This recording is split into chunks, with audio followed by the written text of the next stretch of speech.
लग्नानंतर होईलच प्रेम मालिकेच्या आजच्या जबरदस्त भागामध्ये आपण पाहत आहोत की आता इथे आर्या आणि त्याचबरोबर जीवा, नंदिनी आणि सोबतच हा चैतन्य हे चौघी जण आता आर्याच्या घरी आलेले असतात. आणि तेव्हा आर्याने सर्वांसाठी चहा कॉफी बनवून आणलेली असते. ती इथे त्या चैतन्याला कॉफी देत असते, त्यानंतर इथे जीवाला सुद्धा देत असते. पण तेवढ्यातच आता जीवा कॉफी घेत असतो, पण आर्या त्याला थांबवते आणि म्हणत असते, "एक मिनिट, हा घे, तुझ्यासाठी मस्त मी चहा बनवला आहे." असं म्हणून चहाचा कप त्याच्यासमोर पकडते. आणि तेव्हा नंदिनी पाहतच असते. मग त्यानंतर मात्र इथे नंदिनीला ती कॉफी देत असते. मग नंदिनी म्हणत असते, "काय गं आर्या, मी कॉफी घेत नाही. मलासुद्धा चहा आवडतो. मग तू माझ्यासाठी नाही चहा बनवलास आणि जीवांसाठी बरा चहा बनवलायस." तेव्हा आर्या म्हणत असते, "सॉरी नंदिनी, पण मला माहिती नव्हतं. तू कधीपासून कॉफी घेत नाही आणि चहा घेतेस." तेव्हा मात्र इकडे नंदिनी म्हणत असते, "जेव्हापासून जीवासोबत माझं लग्न झालं ना, तेव्हापासून जीवा आणि चहा हे दोन्ही मला प्रचंड आवडायला लागलेले आहेत." तेव्हा मात्र आर्या म्हणत असते, "बरं, एक मिनटं थांब. मी ना तुझ्यासाठी गरमागरम चहा बनवून आणते लगेच." तेव्हा नंदिनी म्हणत असते, "नाही नाही, त्याची काही गरज नाही आहे. पण तुला लक्षात नाही राहिलं किंवा तू विचारायला हवं होतंस." तेव्हा जीवा म्हणत असतो, "अगं, तुम्ही दोघीजणी लहान मुलांसारखं का भांडताय? एक काम करूया, आपण ह्यामध्ये जो चहा आहे ना, तो दोघेजणं अर्धा अर्धा घेऊयात." नंदिनी मात्र चहा घेण्यासाठी स्पष्ट नकार देत असते. त्यानंतर आता हे सगळेजणं चहा कॉफी एन्जॉय करत असताना नंदिनी म्हणत असते, "चैतन्य, मला ना तुम्हाला काही प्रश्न विचारायचे आहेत." असं म्हटल्याबरोबर चैतन्याचं मात्र अजिबात नंदिनीच्या बोलण्याकडे लक्ष नसतं. तेव्हा नंदिनी म्हणत असते, "चैतन्य, चैतन्य." ती 2 ते 3 वेळा त्याला सरळ सरळ आवाज देत असते. पण तेव्हा मात्र आर्या म्हणत असते, "अरे सिद्धार्थ, ती तुझ्याशी बोलते." तेव्हा मात्र नंदिनीला शॉक बसतो. नंदिनी म्हणत असते, "काय? सिद्धार्थ? ह्यांचं तर हे चैतन्य देशपांडे ना?" मग आता सिद्धार्थ म्हणत असतो, "नाही, मी सिद्धार्थ आहे आणि सिद्धार्थ डांगे. मी चैतन्य गडकरी ना चैतन्य देशपांडे नाही." असं बोलल्याबरोबर आता मात्र इकडे नंदिनी म्हणत असते, हे कधी ठरलं?" आणि तेव्हा मात्र जीवाकडे ती पाहत असते. आणि जीवाकडे पाहिल्यानंतर लगेचच आता इथे मात्र नंदिनी जीवाला म्हणत असते, "हे सगळं काही तुम्हाला माहिती होतं का? ह्या सगळ्या गोष्टी तुम्हाला माहिती होत्या का?" असं म्हटल्याबरोबर जीवा म्हणत असतो, "हो." "मग तुम्हाला हे सगळं मला सांगावंसं नाही वाटलं का?"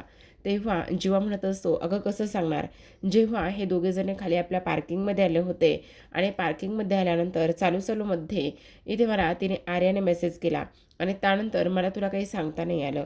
मग आता लगेचच इकडे हे सिद्धार्थ कोण?" असं विचारल्यानंतर आता इथे आर्या म्हणत असते, "त्यांची मिसेस माझी पेशंट आहे."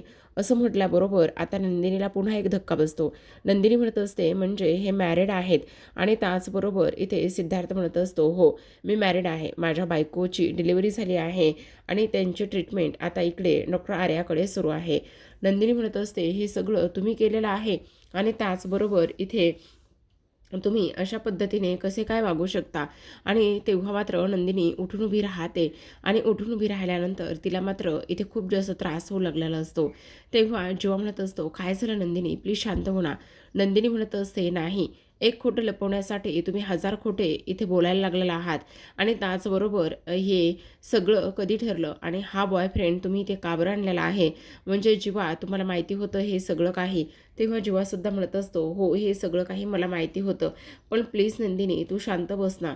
मग आता तो सिद्धार्थसुद्धा उठून उभा राहतो. आर्या त्याला म्हणत असते, "सिद्धार्थ, तुम्ही आलात तरीसुद्धा चालेल." असं म्हणून आता ती सिद्धार्थला जायला सांगत असते. दुसरीकडे आता पार्थकडे गुरुजी आलेले असतात. आणि गुरुजी आल्यानंतर इथे तो त्यांना एका ठिकाणी बसवतो. आणि त्यानंतर गुरुजी आणि सोबतच पार्थ ह्या दोघांच्यासुद्धा थोड्याशा गप्पा रंगलेल्या असतात. तेव्हा आता पार्थ म्हणत असतो, "गुरुजी, तुम्ही आलात, खरं तर फार आनंद झाला आहे. पण मी ना आईला इथे बोलवतो. तुम्ही थोडा वेळ बसता का?" तेव्हा मात्र इथे आता तो म्हणत असतो, "नाही, मला भेटायचं नाही आहे मानिनीला. खरं तर माझं ना इथे तुझ्याकडेच काम आहे." असं सुद्धा गुरुजी म्हणत असतात. मग आता तो म्हणत असतो, "माझ्याकडे आणि काय काम आहे?" तेव्हा मात्र गुरुजी म्हणत असतात, "हे बघ, आता खूप मोठा कठीण काळ आणि कठीण प्रसंग येणार आहे. त्यामुळे काही झालं ना तरी त्या सगळ्या गोष्टीचा थोडासा विचार केला गेला पाहिजे. आणि सोबतच मात्र एक गोष्ट नीट ध्यानात ठेव, इथे तुझा आणि त्याचबरोबर काव्याचा, तुमच्या दोघांचा सुद्धा हात कधीच सुटू देऊ नका. हे बघा, म्हणजे आम्हाला काही कळलं नाही आहे. हो, कारण दोघात तिसरं येणार आहे आणि येणाऱ्या तिसऱ्या व्यक्तीमुळे तुमच्या नात्यामध्ये काहीही होता कामा नये. तुमचं नातं हे घट्ट झालं पाहिजे. मग त्या पार्थ म्हणत असतो, गुरुजी म्हणजे काव्याचं आणि माझं भांडण होणार आहे असं तुम्हाला म्हणायचं आहे का? तेव्हा गुरुजी म्हणत असतात, अगदीच तसं नाही, पण तुमच्या आयुष्यात तिसरी व्यक्ती येणार आहे. हो गुरुजी, आमच्या आयुष्यामध्ये तिसरी व्यक्ती म्हणजे आमचं बाळ येणार आहे. बाळ बाळ येईल ते तर आहेच, पण त्या येणाऱ्या व्यक्तीमुळे तुमच्या घरामध्ये, तुमच्या नात्यामध्ये रामायण घडायला नको, असं गुरुजी स्पष्टपणे सांगत असतात. त्यामुळे नात्यामध्ये कितीही विघ्न आलं, काही जरी झालं ना, तरीसुद्धा इथे एकमेकांचा हात कधीच सोडू नका. कायम एकत्र सोबत राहा. कारण आता तुमच्या आयुष्यामध्ये खूप मोठा खडतर प्रवास येणार आहे. आता गुरुजी नेहमी येतात, काहीतरी भाकीत करून जातात आणि ते भाकीत केल्यानंतर जवळपास 4 महिने तरी ही मालिका एका वेगळ्याच पॉईंटला जाऊन पोहोचते, बरोबर की नाही? पण असो, आता गुरुजींनी असं सांगितलं आहे की तुमच्या नात्यामध्ये इथे खडतर प्रवास सुरू होणार आहे. त्याचबरोबर तुम्ही दोघेजणं एकमेकांचा हात कायम सोडू नका, कायम तो धरल्याराच राहू द्या आणि त्याचबरोबर तुमच्या आयुष्यामध्ये तिसरी व्यक्ती नक्कीच येणार आहे, असं हे सगळं गुरुजी सांगत असतात. तेव्हा मात्र पार्थला आता टेन्शन येऊ लागलेलं असतं. पार्थ विचार करू लागलेला असतो की नेमकं इथे माझ्या आणि त्याचबरोबर काव्याच्या नात्यामध्ये नेमकं काय होणार आहे. पण काव्याचं आणि माझं नातं खूप छान आहे, आमचं भांडण नाही होतं आहे किंवा आणखी काही गोष्टी नाही होते, पण मग हे सगळं गुरुजी का बरं सांगत असतील, नेमकं ह्या सगळ्या गोष्टीचं गुपित का बरं असेल, असं पार्थ मनामध्ये विचार करत असतो. आणि त्यानंतर मात्र गुरुजी तिथून निघून जातात. गुरुजी निघून गेल्यानंतर पार्थ मात्र बराच वेळ इथे आता विचार करत असतो. आणि तिथे दुसऱ्या बाजूला मात्र आता आर्या म्हणत असते, प्लीज तुम्ही आलात तरीसुद्धा चालेल, कारण जीवाचं आणि नंदिनीचं इथे भांडण होतं असतं. नंदिनी म्हणत असते, किती आणि कसं खोटं बोलायचं. मग आता सिद्धार्थ जात असताना मात्र इथे जाता जाता आर्याला म्हणत असतो, आपली कॉफी डेट इथे लक्षात आहे ना? तेव्हा आर्या म्हणत असते, हो लक्षात आहे, नक्कीच जाऊयात. मग आता नंदिनी आर्याकडे पाहतच असते. तेव्हा तो सिद्धार्थ गेल्यानंतर आता आर्या नंदिनीला म्हणत असते, अगं अशी माझ्याकडे काय पाहतेस तू? हे बघ, हे सगळं काही मॅनेज करण्यासाठी एवढं तेवढं तर करावंच लागतं आणि प्लीज तू असं माझ्याकडे नको पाहूस. यामध्ये माझी काही चूक नाही आहे. आणि हे बघ, आत्ता हे सगळं काही आम्ही अरेंज केलं आहे, कारण ह्या सगळ्या गोष्टी कधी ना कधी होणारच होत्या ना. आणि त्याचबरोबर नंदिनी प्लीज यार चिल, आता उगाचच ह्या गोष्टीचा बाऊ करू नकोस. आणि का उगाचच तू एवढा मोठा इश्यू करतेस आणि का भांडतेस? प्लीज जरा शांत बस ना. नंदिनी म्हणत असते, तुम्ही डोक्यावर पडलायत का? काय चाललं आहे तुम्हा दोघांचं सुद्धा? मला एक गोष्ट समजत नाही. आत्ता आपलं बाळ पोटात आहे, आणखी ते वाढ नाही होत आहे, त्याचा मेंदू इथे विकसित होत नाही आहे, पण तुम्ही मात्र एकावर एक खोटं बोलत चाललेला आहात. हे सगळं का करताय तुम्ही? हे बघा, ह्या सगळ्या गोष्टी करू नका. आणि मला समजत नाही आहे, मी आत्तापर्यंत आयुष्यामध्ये कधी एकही खोटं न बोलणारी व्यक्ती आज मात्र इथे मॅनेज करायचे म्हणून खोटं बोलू लागलेले आहे जीवा. काल काय होतं तर इकडे रम्या आणि वसूला संशय आला आणि त्यानंतर ह्या सगळ्या गोष्टी झाल्या. तर मला एक गोष्ट कळत नाही आहे, तुम्ही त्याचं आयडेंटिटी कसं बनवून घेतलं? तेव्हा मात्र इथे लगेचच आर्या म्हणत असते, कारण रम्या आणि वसूला एकंदरीत पाहता क्षणी त्या कोणते आणि कधी कसे प्रश्न विचारतील याचा मला थोडासा अंदाज आला होता आणि त्यामुळे मी ते आयडेंटिटी बनवून घेतलं. त्यावर जीवा लगेचच आर्याला टाळे देतो आणि म्हणत असतो, काय डोकं आहे यार आर्या तुझं? खरंच ना, ही गोष्ट तर मला एवढे दिवस लहानपणापासून मी त्यांच्यासोबत राहतोय, पण त्यांच्यासोबत राहत असून सुद्धा मला कधी ती गोष्ट इथे कळली नाही किंवा आर्या आणि वसवात्या एवढ्या खालच्या थराला जाऊन विचार करतील याचा मी कधी विचारसुद्धा केला नाही. मग आता नंदिनी म्हणत असते, तुम्हाला ही सगळी मस्करी वाटते का? काय चाललंय काय इकडे? अहो जीवा, तुमच्या गोष्टी लक्षात येत आहेत का? जेव्हा आपण आपल्या छकुलीला, आपल्या मुलीला ह्या जगामध्ये आणणार होतो, त्यावेळेला मात्र आपण तिच्यावर कसे संस्कार करणार होतो. अहो आपली मुलगी खरी आणि त्याचबरोबर निस्तेज असणार होती, पण तुम्हाला इथे कळत नाही आहे का? आणि त्याहूनही सगळ्यात महत्त्वाची गोष्ट म्हणजे आता नशीब ते बाळ वाढत नाही आहे किंवा त्याची वाढ व्यवस्थित आणखी तरी झालेली नाही आहे. पण तुमच्या गोष्टी लक्षात येत आहेत का? हे सगळं काही तुम्ही किती आणि कशा चुकीच्या पद्धतीने करताय. कारण जर आपल्या मुलीवर इथे असे संस्कार झाले तर काय होणार आहे? मी एक आई म्हणून आणि त्याचबरोबर तुम्ही एक बाबा म्हणून फेल होणार आहात जीवा. हे सगळं तुम्हाला कळतंय का? एक खोटं बोलण्यासाठी आणखी किती आणि काय काय करावं लागणार आहे. अहो जीवा, ज्या घरामध्ये मी राहते, ज्या इथे सासू सासरे माझ्यावर मनापासून आईवडिलांपेक्षा जास्त प्रेम करतात, त्यांनासुद्धा मी इथे फसवते. त्यांच्यासोबतसुद्धा मी ह्या सगळ्या गोष्टी खोटं बोलते आणि लपवाछिपी करत आहे. हे सगळं कधी थांबणार आहे जीवा? एक खोटं बोलवण्यासाठी दुसरं, दुसरं पचवण्यासाठी तिसरं, हे सर्रास सुरूच राहणार आहे का? असं नंदिनी स्पष्टपणे बोलत असते. तेव्हा मात्र इथे जीवा नंदिनीला थांबवण्याचा, शांत करण्याचा प्रयत्न करतो. पण आता मात्र नंदिनी थांबत नसते. नंदिनी म्हणत असते, नाही जीवा, तुम्ही मला आता ह्या सगळ्या गोष्टी नका समजून सांगू. कारण तुम्हाला लक्षात यायला पाहिजे की आपण काय करतोय, किती चुका करतोय आणि हे सगळं कशा पद्धतीने झालंय म्हणून. हे बघा, हे फार जास्त चुकीचं आहे, असं स्पष्टपणे नंदिनी म्हणत असते. मुळात आत्ताच्या आत्ता हे सगळं काही थांबायचंय. आज तुम्ही आर्याला संशय आला म्हणून बॉयफ्रेंड उभा केला आणि त्यानंतर उद्या आणखी तिसरंच काहीतरी होईल. उद्या ती म्हणेल की तुझं लग्न का नाही होतंय, मग तेव्हा तुम्ही काय म्हणाल? तेव्हा मात्र आर्या म्हणत असते, खरं तर आम्ही लग्न करणार होतो, पण त्याचं आणि माझं इथे थोडंसं बिनसलं आहे आणि त्यामुळे आम्ही आत्ता लग्न करणार नाही आहोत, किंवा जेव्हा तो त्याच्या बायकोला घटस्फोट देईल ना, तेव्हा आम्ही लग्न करणार आहोत, असं मी स्पष्टपणे सांगेल. असं म्हटल्याबरोबर आता मात्र नंदिनी अजूनच चिडते आणि त्यावर नंदिनी म्हणत असते, बाद झालं, हे सगळं काय करताय तुम्ही ह्या सगळ्या गोष्टी? आणि एवढं सगळं खोटं बोलून एवढं सगळं तुम्हाला काय करायचं आहे? कळतंय का तुम्ही किती आणि कशा पद्धतीने खोटं बोलायला लागलेला आहात? तुमच्यामुळे मी सुद्धा त्या लेवलला जाऊन पोहोचली. असं म्हणून मात्र नंदिनी आता चिडचिड करत असते आणि चिडचिड करूनच आर्याच्या घरातून निघून जाण्याचा प्रयत्न करत असते. जीवा तिच्या मागे मागे जात असतो आणि मागे मागे जाऊन, नंदिनी प्लीज ऐकून घे ना, नंदिनी प्लीज ऐकून घे ना, असं बोलत असतो. पण तरीसुद्धा मात्र नंदिनी इथे काहीच ऐकून घेत नाही आणि सरळ सरळ नंदिनी आता तिथून निघून जात असते. तर आता प्रेक्षकांनो, इकडे दुसऱ्या बाजूला मात्र जेव्हा गुरुजी येऊन गेलेले असतात त्यानंतर मात्र इथे पार्थता खूप मोठ्या टेन्शनमध्ये असतो. पार्थता इकडे विचार करत असतो आणि तेवढ्यातच मानिनी तिथे येते. मानिनी म्हणत असते, काय झाले पार्थ? मग आता पार्थ म्हणत असतो, आई, खरं तर गुरुजी आले होते आणि गुरुजी आले होते, मग तू मला का नाही बोलवलं? तेव्हा पार्थ म्हणत असतो, बोलवणार होतो, पण गुरुजींनी मात्र इथे मलाच काही गोष्टी सांगितल्यात. अगं आई, ते म्हणाले की तुझ्यामध्ये आणि काव्यामध्ये भांडण होणार आहे आणि तुम्ही दोघंही जण एकमेकांचा हात घट्ट धरून ठेवा आणि तुमच्या दोघांमध्ये तिसरी व्यक्ती येणार आहे आणि त्यामुळे ह्या सगळ्या गोष्टी होणार आहेत आणि आणखी ते रामायण घडणार आहे, असं सुद्धा बोलले. मग आता मानिनी त्याला समजवत असते, म्हणत असते, पार्थ, एवढा सगळा विचार करू नकोस बाळा. हे बघ, काही नाही होणार आहे. तुला सांगू का, आता बघ, साहजिकच आहे, जर मी आणि विक्रममध्ये भांडण झालं किंवा आमच्यामध्ये आमचा हात सुटू नये म्हणून इथे अशा पद्धतीची भाकीतं करतात गुरुजी. आणि मी असो, विक्रम असो, त्याचबरोबर इथे तू आणि काव्या असो किंवा जीवा आणि नंदिनी असो, ह्या सगळ्या गोष्टी जरी झालेल्या असल्या तरी इथे गुरुजींनी तसंच सांगितलेलं असेल. त्यामुळे तुला काळजी करण्याची काही गरज नाही. आणि मुळात मला एक गोष्ट सांग, तुझ्यामध्ये आणि काव्यामध्ये उगाचच भांडण कशाला होईल? तुमचं दोघांचं आता सगळं काही व्यवस्थित सुरू होत आहे ना? तेव्हा पार्थ म्हणत असतो, अगं आई, तुला सांगेपर्यंत माझी एवढी हालत झालेली आहे.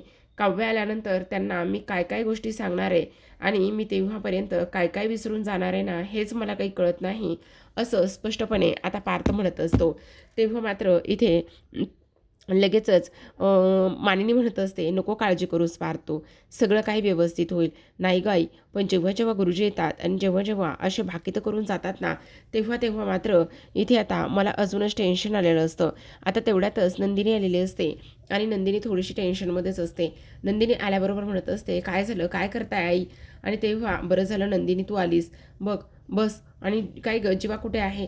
तेव्हा ती म्हणत असते, त्यांनी मला ना इथे घरी सोडून ते ऑफिसला गेलेले आहेत असं नंदिनी सांगत असते. तेव्हा आता इथे मानिनी म्हणत असते, काही नाही गं, आज ना इथे गुरुजी आले होते आणि गुरुजी आल्यानंतर पार्थला म्हणाले. तेव्हा नंदिनी म्हणत असते, काय म्हणाले पार्थला? मग आता इकडे ती म्हणत असते, गुरुजींनी असं सांगितलंय की दोघंही जण काही जरी झालं तरी एकमेकांचा हात हातातून सोडू नका. त्याचबरोबर कितीही विघ्न आले तरीसुद्धा हात घट्ट ठेवा आणि दोघांमध्ये तिसरी व्यक्ती आली तरीसुद्धा इथे एकमेकांची साथ कधीच सोडू नका. आणि त्यानंतर रामायण वगैरे ह्या सगळ्या गोष्टी असं इकडे ती बोलत असते. तेव्हा मात्र इथे आता मानिनी म्हणत असते, अरे पार्थ, हे बघ, तुमच्या दोघांमध्ये तिसरं येणार असेल तर ते बाळ येणार आहे. बाळामुळे काय होणार आहे? हे बघ, आता मला विक्रम आणि माझ्या नात्याबद्दल जसा विश्वास आहे तसा तुझ्या आणि काव्या, त्याचबरोबर इथे नंदिनी आणि जीवा ह्या सगळ्यांच्या नात्याबद्दल मला तेवढाच विश्वास आहे. तुम्हा लोकांमध्ये तिसरं कोणीही येणार नाही. मग आता इथे मात्र आर्या, जीवाचं नातं आणि ह्या सगळ्या गोष्टी नंदिनीला हळूहळू आठवू लागलेल्या असतात आणि त्यामुळे नंदिनीला त्रास होऊ लागलेला असतो. हे सगळं काही ऐकत असताना नंदिनी मात्र जाग्यावरच उठून उभी राहते. त्यानंतर कशा पद्धतीने आर्याने सांगितलेलं होतं की मला जीवासोबतची मिठी, त्याचबरोबर कॅन्डल लाईट डिनर आणि पार्थने सांगितलेलं की तुझं आर्याबरोबर अफेअर सुरू आहे, ह्या सगळ्या गोष्टी नंदिनीला एकदमच आठवतात. आणि त्यानंतर मात्र इथे सरोगेशीचं आईने केलेल्या त्या गोष्टी, हे सगळं काही आठवल्यानंतर आता मात्र इथे खूप मोठं इथे कांड झालेलं असतं. ते म्हणजेच की इथे नंदिनीला आता भीती वाटू लागलेली असते की माझी जीवा माझ्यापासून इथे दूर तर जाणार नाही आहेत ना. आणि त्याहूनही सगळ्यात महत्त्वाची गोष्ट म्हणजे आता नंदिनीला इथे धक्का बसलेला असतो आणि नंदिनीला धक्का बसल्यानंतर नंदिनी मात्र इथे चक्कर येऊन तशीच पारच्या खोलीमध्ये खाली बेशुद्ध होऊन पडते. जेव्हा नंदिनी चक्कर येऊन खाली पारच्या खोलीमध्ये बेशुद्ध होऊन पडते त्यावेळेला मात्र इथे आता सगळ्यांना म्हणजेच मानिनी आणि त्याचसोबत इथे आता आपल्या जो पार्थ आहे त्या पार्थला, ह्या दोघांना सुद्धा धक्का बसतो. खाली नंदिनी कोसळणार तेवढ्यातच पार्थ मात्र इथे नंदिनीचं डोकं पकडतो जेणेकरून तिचं डोकं जमिनीवर आपटू नये. मग आता मानिनी म्हणत असते, जीवा जीवा इथे पार्थ बघ ना काय झालंय नंदिनीला. दुसरीकडे आर्या आणि सोबतच इथे जीवा हे दोघेही जण फोनवरती बोलत असतात. आता फोनवर बोलत असताना इथे मात्र जीवा आर्याला म्हणत असतो, आर्या, आपण फार जास्त चुकीचं करतोय. हे बघ, हे सगळं काही करायला नकोय.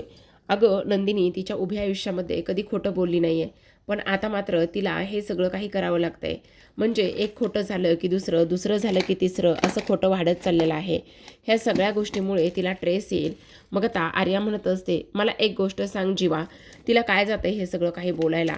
आणि मला एक गोष्ट कळत नाही, आपण दोघांनी मिळून हे सगळं काही मॅनेज केले ना, मग आपल्या दोघांनी मिळून हे सगळं मॅनेज केलेलं म्हटल्यावर नंदिनीला काय वाटतं काय नाही ह्याने मला काही फरक पडत नाही. तेव्हा मात्र जीवा म्हणत असतो, एक मिनटं आर्या, काय बोलतेस तू? तुला कदाचित फरक पडत नसेल पण मला फरक पडतो, कारण माझी बायको आहे ती आणि ह्या सगळ्या गोष्टीचा मला फरक पडतो. नंदिनीला त्रास झालेला मला सहन होत नाही.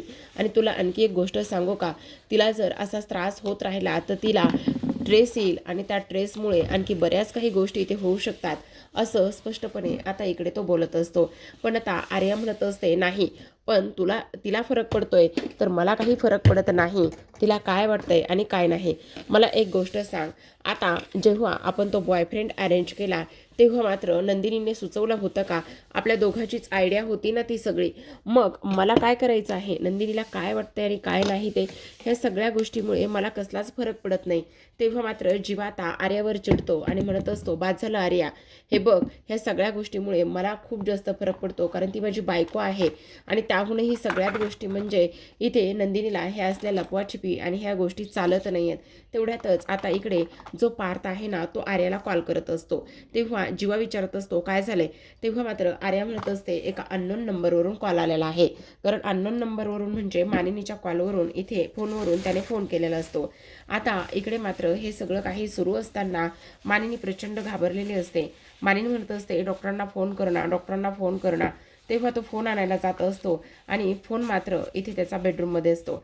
तेव्हा मात्र इथे लगेचच मानिनी म्हणत असते, माझ्या मोबाईलमध्ये इथे आर्याचा फोन सेव्ह आहे, तू एक काम कर, माझ्या ह्याच्यावरून फोन लाव. आता इकडे पार्थ कंटिन्यू कॉल करत असतो, पण मात्र इथे आता लगेचच तिचा फोन कंटिन्यू बिझी येत असतो. मानिनी म्हणत असते, हिचा फोन बिझी येतोय, आता काय करायचं? मग नंदिनी उठ ना गं बाळा, तुला काय होतंय नंदिनी, असं सुद्धा आता इकडे मानिनी बोलत असते. आता हे सगळं काही बोलत असताना मात्र इकडे जीवा तिला विचारतो की काय झालेलं आहे. तेव्हा ती पुन्हा म्हणत असते, काही नाही, एका अननोन नंबरवरून कंटिन्यू कॉल येतोय, पण तू बोल, हे बघ, ह्या सगळ्या गोष्टीचा विचार करण्याची काही गरज नाही आहे. आणि तेव्हा मात्र इथे जीवा म्हणत असतो, हे बघ आर्या, आपण हे कुठेतरी जाऊन थांबवलं पाहिजे, ह्या सगळ्या गोष्टीचा कुठेतरी अंत झाला पाहिजे, कळतंय का तुला? आणि हे सगळं फार जास्त चुकीचं आहे. आता मानिनी टेन्शनमध्ये आलेले असते. मग आता लगेचच इकडे मानिनी म्हणत असते, हे बघ पार्थ, मी काय म्हणते, मला असं वाटतंय की माझी जी मैत्रीण आहे ना, तिला कॉल करून बोलावून घ्यायचं का? तेव्हा पार्थ म्हणत असतो, बरं बरं ठीक आहे. मग लगेचच इकडे ती तिच्या मैत्रिणीला डॉक्टरांना कॉल करत असते आणि बोलवून घेत असते. तेवढ्यातच आता मानिनी म्हणत असते, डॉक्टर तर येतीलच, पण एक काम कर ना, तू ताबडतोब इथे जीवाला सुद्धा कॉल कर आणि जीवाला ताबडतोब बोलावून घे. असं म्हणून आता पार्थ लगेचच जीवाला कॉल करत असतो. आणि तेव्हा इथे फोन आल्यानंतर इथे लगेचच जीवा म्हणत असतो, थांब, मला ना पार्थ दादाचा फोन येतोय, मी तुझ्याशी नंतर बोलतो. असं म्हणून जीवा ताबडतोब आर्याचा फोन कट करत असतो आणि म्हणत असतो, हा दादा बोल. जीवा, तू कुठे आहेस? तेव्हा जीवा म्हणत असतो, दादा मी ऑफिसमध्ये आहे. तेव्हा तो म्हणत असतो, आत्ताच्या आत्ता ताबडतोब घरी निघून ये, काय झालेलं आहे? तेव्हा पार्थ म्हणत असतो, नंदिनीला चक्कर आली आहे, त्या बेशुद्ध पडल्यात. तेव्हा मात्र इथे जीवा घाबरतो आणि म्हणत असतो, नंदिनीला चक्कर आली? कशी चक्कर आली? म्हणजे काय झालं? ती कशी बेशुद्ध पडली? काय झालं? ती काही बोलली का? काय झालेलं आहे दादा, सांग ना प्लीज. तेव्हा पार्थ म्हणत असतो, हे बघ, आत्ता सांगायचं काहीच नाही आहे, तू ताबडतोब घरी निघून ये. आणि डॉक्टरांना सुद्धा इथे बोलावून घेतलं आहे, आईची मैत्रीण त्या येत आहेत. असं म्हटल्याबरोबर आता लगेचच जीवा म्हणत असतो, आईची मैत्रीण म्हणजे त्या डॉक्टर जर आल्या तर इकडे नंदिनीचा हात पाहिल्याबरोबर त्या एका क्षणात ओळखतील की नंदिनी प्रेग्नेंट नाही म्हणून, असा जीवा विचार करत असतो. तेव्हा प्रेक्षकांनो, आजच्या भागामध्ये एवढंच. उद्याचा भागसुद्धा फार सुंदर आहे बरं का, कारण उद्याच्या भागामध्ये ना आता इथे जीवाने ताबडतोब आर्याला कॉलबॅक केलेला असतो आणि कॉलबॅक करून तिला ताबडतोब इकडे बोलावून घेतलेलं असतं की नंदिनीला चक्कर आली आहे, तू ताबडतोब ये. आणि जर त्या डॉक्टरांनी चेक केलं तर समजेल की नंदिनी प्रेग्नेंट नाही आहे म्हणून. आता त्या डॉक्टर कुलकर्णी इथे नंदिनीला चेक करत असतात. तेवढ्यातच इथे आर्या आणि जीवा हे धावत आलेले असतात आणि जोरातच आर्या, थांबा, मी आली आहे, असं म्हटल्याबरोबर आता मात्र इकडे लगेचच डॉक्टर पाहत असतात. पण आता इथे हे तर सगळं काही टळलेलं आहे प्रेक्षकांनो. पण सगळ्यात महत्त्वाची एक गोष्ट झालेली आहे, आपल्या पार्थ आणि त्याचबरोबर काव्यामध्ये जोरजोराचे भांडणं सुरू झालेले आहेत. इकडे आता नंदिनी थोडीशी बरी असते आणि नंदिनी बरी असल्यानंतर इथे आपण पाहतो पार्थ आता पाण्याची बॉटल घेऊन आलेला असतो आणि काव्याला म्हणत असतो, काव्या, तुमचं काय चाललेलं आहे? तुम्ही अजूनही हे पाणी प्यायला नाही येतं, तुम्ही पाणी का पित नाही आहेत? मी तुम्हाला पाण्याची बॉटल पूर्ण भरून दिली होती आणि मग तरीसुद्धा ती बॉटल तुम्ही इथे रिकामी का नाही केली? त्यावर काव्या म्हणत असते, देशमुख असं काय करताय? हे बघा, जे काही सगळं पाणी होतं ना, ते सगळं पाणी मी प्यायलेले आहे, यामध्ये काहीच पाणी ठेवलेलं नव्हतं. तेव्हा मात्र इथे पार्थ म्हणत असतो, असं काय करताय काव्या? हे बघा, याच्यामध्ये ना हे जशाला तसं सगळं काही पाणी आहे. त्यानंतर रम्या ह्या दोघांचं भांडण ऐकत असते आणि त्यानंतर आता लगेचच तिला आठवतं की तिने काव्याने संपवलेली जी पाण्याची बॉटल होती त्याच्यामध्ये कसं तिने पाणी ओतून ठेवलं आणि त्यानंतर इथे पार्थच्या समोर मुद्दामून ती बॉटल आणली. आता पार्थ म्हणत असतो, तुम्ही जर ह्याच्यामध्ये पाणी ठेवलं होतं तर पाणी प्यायला होतात, तर मग हे जे पाणी आहे ना ते यामध्ये काय करतंय? काव्या, आता तुम्ही खोटंसुद्धा बोलायला लागलेला आहात का? तेव्हा मात्र काव्या भडकते आणि म्हणत असते, एक मिनटं देशमुख, तुम्हाला जे समजायचं ते तुम्ही समजा. ह्या बॉटलमधलं सगळं काही पाणी इथे संपवलं होतं, असं काव्या स्पष्टपणे बोलत असते. आणि त्यानंतर मात्र पार्थ पुन्हा पुन्हा म्हणत असतो की आत्ताच्या आत्ता हे पाणी तुम्ही संपवायचं आहे. आणि त्या दोघांच्या झटापटीमध्ये काव्याच्या हातामध्ये पुस्तक असतं. पार्थ तिला बॉटल देत असतो आणि त्यानंतर तिच्या हातातलं पुस्तक काढून घेण्याचा प्रयत्न करत असतो. पुस्तक ओढत असताना मात्र आता इकडे ते काव्याचं पुस्तक जे आहे, जे अभ्यासाला बसली होती, ते पुस्तक मात्र इथे फाटतं, त्याचे 2 तुकडे होतात. आणि तेव्हा मात्र इथे काव्याला प्रचंड राग आलेला असतो पुस्तक फाटल्यामुळे. आणि हे सगळं काही इथे रम्या एन्जॉय करत असते, तिला प्रचंड आनंद झालेला असतो. तर पाहत रहा लग्नानंतर होईलच प्रेम. भेटूयात उद्याच्या भागामध्ये, तोपर्यंत धन्यवाद.